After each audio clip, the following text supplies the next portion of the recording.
welcome everyone to our Wednesday preview show for July the 21st, day number 3. We're recording after day 1, Jess, opening day. Some fireworks. Some long shots. I did not have. You actually did have one of them. Puppy Monkey Baby. That's my new favorite horse. He's 2 for 2 with me calling, and 1 in Tampa, 1 here. So he should just come to Grants Pass next. He'll just follow you around. He's probably got one more here. I mean, you would think, right? Oh, yeah. At least. It was funny. The long shots got all the attention for opening day, but there was a fair amount of logical results. There was a number of 3-1 and 2-1 that made sense. I mean, there was a very formful card, and I think the most interesting thing was watching how the turf course was playing. It's playing super fair off of the first day. I mean, horses won from both really forwardly placed and well off the pace as well. Yeah, the finale, the horse was dead last. I mean, at the 5/16 and still came and won. So what a big filly she is. This horse was like 18 hands. She towered over the rest of the field in the paddock. The Grey Mice story, was that? Yeah. Anyway, so the dirt course, on the other hand, I went back and watched that replay of Litigant, and it's like nobody moved the whole length stretch. Like they were in the same order, same spot the whole way. That race, you could give it to me 10 more times and I wouldn't figure it out, especially after watching him in the paddock. He did not give a good showing of himself in the paddock. Well, let's talk about the Wednesday card, 9 races, and we start at course 1:45 p.m. I saw some people already missing that we had not running at night. Shout out Craig Milkowski. Post time, 1:45. All meet. Eastern time. 20 days of 1:45. That's it. We start out a mile on the turf, and Virginia restricted maidens, 3-year-olds and up, going a mile. I think this race is actually super interesting. A couple of interesting pedigrees here as well. Uncle Ken, my top selection, he's been training pretty sharply. Interesting pedigree. The dam won stakes races on synthetic, so you have to think that translates a little bit. One I'll definitely be watching in the paddock. Mike Stidham, I was kind of looking through first-time starter, and Mike Stidham, 16%, very, very solid. But, man, the workouts, 4 straight bullet workouts for this horse. Paco Lopez on board. I did want to mention the 5 Lunar Mission, who's going to be a long shot. But Gary Williams Jr., a trainer who's won with 2 of 11 first-time starters, and at least can have one ready. The foundations, the works aren't amazing, and there's not many of them. But I just thought worth noting, because a lot of the ones that have ran have not done much running. Like Ballyhoo Prince has had 12 tries and has hit the board a lot. Keep that horse on top. Yeah, those. I mean, it seems like once they figure out. We have later on today. There's like an 0 for 42. I think I may have actually used that horse Mike Zarx, but I mean that breaks every handicapping rule I have. Like if you haven't broken your maiden by 42 starts, 43 is not going to be the charm. Now you know what? I'm going to play you a race one of these days. Lord of Eagles. Go look up Lord of Eagles. He broke his maiden. I think it was 43. That is not aspirational. Yeah. That is not. There's nothing aspirational about that. You'll love the call too. I said, kids, never give up on your dreams. It was fun. Your picks, I don't have your picks in front of me, so are your picks for race 1? My picks are 6, 8, and 3. So Uncle Ken over Elusive, multi-generational homebred. I'm a real sucker for those. And Ballyhoo Prince, I think he can get in the exotics. I'm not using this horse on top. 7 for 12 in the. Yeah, he knows how to get in the mix.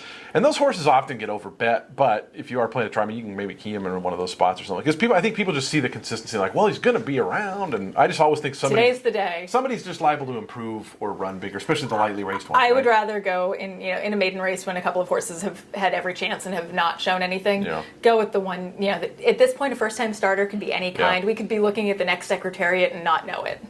Second race on the card, 5 furlongs on the turf course for maiden 2-year-old fillies. And again, it seems like a theme so far is that the second race is going to be 2-year-old maidens, big fields, and not a lot of PPs. I know these are just. This will not be one that you join me on. No, exactly.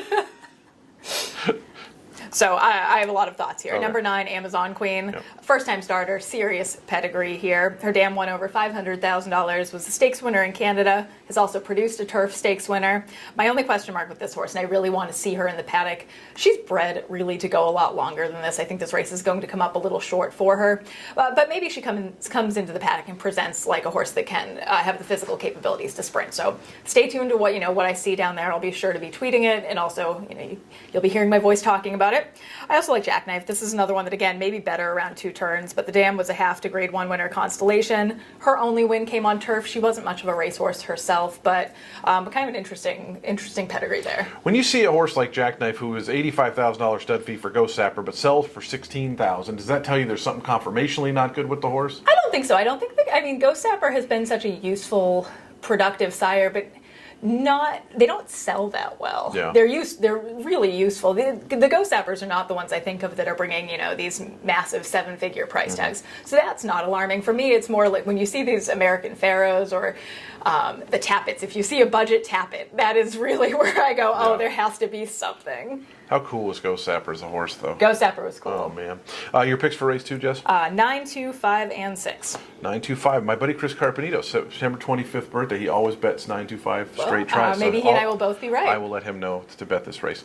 Third race on the card, 6 furlongs on the main track. This will be our first 6 furlong main track one, which basically starts halfway down the backstretch. Our track is 1.25 miles, and I love the dirt races here. I'm very excited about them. Another race where a couple of first-time starters. I thought that Merv had pretty low on the morning line. In fact, I think the 2 favorites he has are both first-time starters. This is one of those races, we were kind of alluding to it earlier. Sometimes in a maiden race, when you don't like any of the horses that have started, you go with a first-time starter. So I went with Sacred Sunday, appealing more so that I don't like any of the horses that have run. The work tab has been pretty solid. Debut runners are always interesting. Yeah, Mike Tomlinson not great with debut runners, but really kind of nobody in the races as far as the debut horses. I feel Schoenthal's okay, 9%. Yeah. I kind of ended up going toward the 7. Did you have that one anywhere? Yeah, I have that horse in third. I like the cutback in distance. I like the horse going back to the main track. Kind of anytime when something doesn't work and you go back to the drawing board and you try something new. It does need to move forward off of those last 2 races, but I don't think this is a group of world beaters by any stretch. I liked seeing the more early speed last time from this one, and I think if it can translate that onto the main track, it should yield a better result. So that, and Victor Carrasco, I know he already had a win opening day. I think I think for Phil Schoenthal, if I'm not mistaken. Yes. The 4th race on the card, 5,000 non-winners of the year, and a lot of non-winners of the year is always going to be horses that are not in great form. There was, if I remember right, there was one horse, the 3 Bird's Nest Party, who's kind of, it was a really good return to the races, and obviously didn't win, so is eligible for this condition because it hadn't run since 2019. He hadn't run since 2019. Yeah. And he seems really like a logical top selection here. You wonder if he bounces off of that effort. But this is one of those races where I'm going with my steeplechase to flat theory with number 5, Argentic. He's been primarily a horse running over hurdles. And the switch back to the flat is interesting. I have a theory I'm interested to see as the meet goes on, that I think some of these horses going from a steeplechase to a flat is kind of the same theory as going from a route to a sprint. I think they're better conditioned and they're fitter than their rivals who have just been racing on the flat. It takes an entirely different level of conditioning to race 2 miles over jumps. So I think the cutback in distance is really interesting for this horse here. Parker Hendricks off, though. He's our guy. I don't think Parker has a career as a flat jockey. Great career as a jump jockey, though. He won a race yesterday. He's a young, super talented kid. So definitely one to watch if you're a fan of steeplechase races, which I am. I want to give a mention to the 7 Midnight Swap for TD Vance and Chucky Lopez. Last time Chucky was on this horse, it won here at Colonial, only local start, and went wire to wire that day. Has kind of been close to getting the lead, but really just not finishing well lately.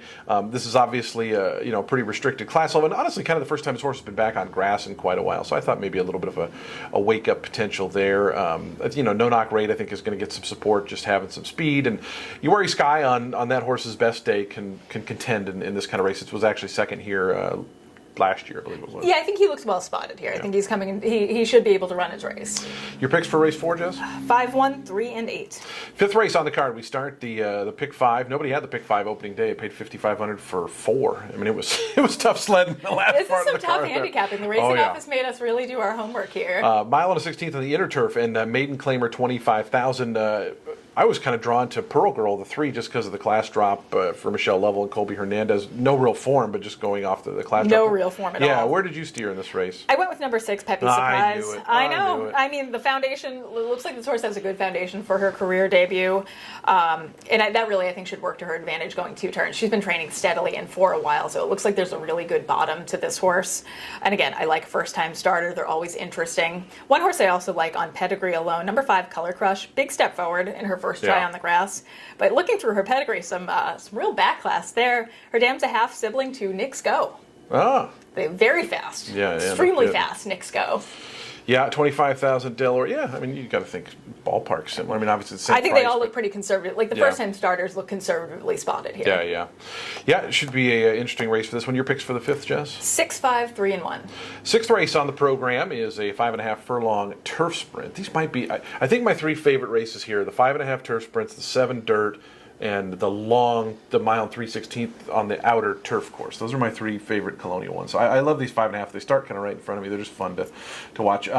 I thought there was some early speed, obviously, in this one. It's a sprint, but it just did seem like a lot of it was drawn inside. Like the 1, 3, and the 4 all look like they have gas, and I thought it maybe could set up for somebody. I think it could. I did put one of the front runners on top, thinking Street Silence number 4, maybe the quickest of the front runners. I do think this is a horse that does need the lead.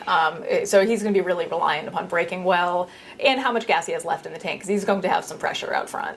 I always like, if there is multiple speed, I always like to be drawn to the outside of the other ones, at least because if you want to take back, you can. But also, I just don't think horses like being inside of other speed horses, like between the rail and stuff like that. Yeah, I think some can get a little intimidated and back off out of there.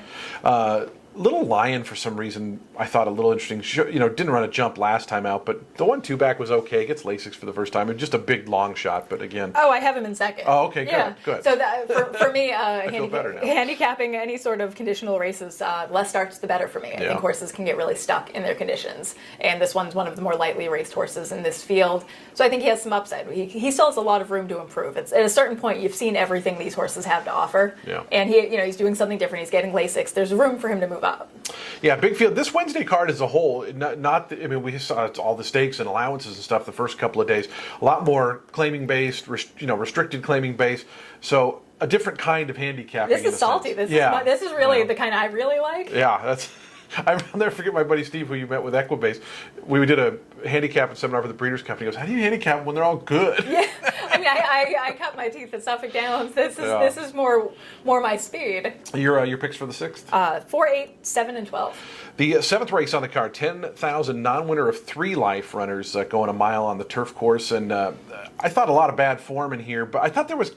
It kind of looked to me like this was a race where 2 of the outside horses, I think it was the 10 and the 11, 10 and the 12, they just looked like the 2 that were kind of in good form right now. And I'm going right in between there with number Okay. 11, Vincent Van Gogh. He's another one switching back to the flat after competing over hurdles. So to my point earlier, I think he's going to have a little bit of a conditioning edge, but he's been really proficient in flat racing as well. He seems to be the kind of horse that just shows up and does his job. Like any surface, add jumps, that's fine. No jumps, that's also fine. He's a racehorse. Yeah, Vincent Van Gogh. Van Gogh. Van Gogh. Well, I better learn his name. Yeah, you better. I got time. I'm focused on Tuesday right now. JD Acosta, I feel like I've always been pretty dismissive of the Charlestown runners coming over here, but I feel like through the week there's been a number of his horses I've kind of looked at a little bit. I'm trying to convince my man Jay Bernardini to send some up from Charlestown Mountaineer. I told him he'd like this turf course. Your picks for the seventh? 11, 2, 12, and 7. Okay, you got my 12 in there. Yeah. The eighth race on the program, Fillies and Mares starter allowance, and kind of a tricky starter allowance because it's 25,000 and non-winners of 2, so it's kind of a starter allowance with an additional condition there. Lost my little note here. Where'd it go? Oh yeah, a mile and 16th on the turf course. Where did you kind of steer here? This is one of my stronger opinions, and I imagine she'll be a pretty short price. If you're playing a multi-race wager, if I was, this might be where I go for a single if I'm trying to save some money in some of the deeper legs of the card. I think Seven Kingdoms looks awfully tough here. On paper, she looks like a big standout, lightly raced, obviously talented, and I think her cruising speed just kind of translates here.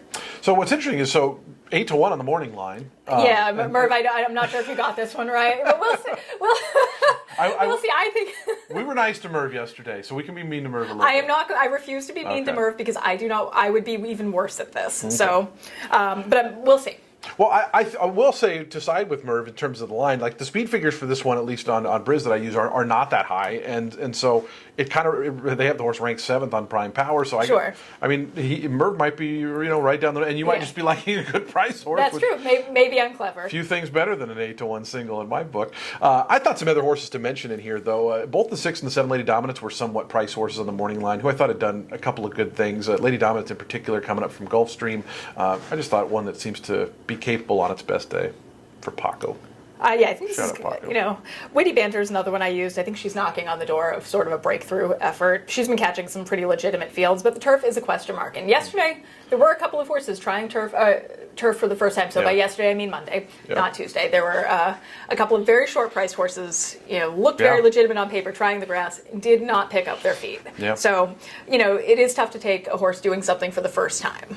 Yeah, 3 VK stars, 12 to 1 the morning line for Gerard Ochoa. He was the trainer of, and actually same ownership group of that horse that was 50 to 1 that won. So litigant. So maybe if they're Maybe lightning strikes lightning twice. could strike twice. You never know. Your picks for the 8th, Jess? 5, 4, 8, and 9. Ninth and final, $10,000 maiden claimers going 5.5 on the lawn, and a big old field of 14 set to roll in the finale. Now, this one you might have to go a little deep here. This is a pretty wide open race.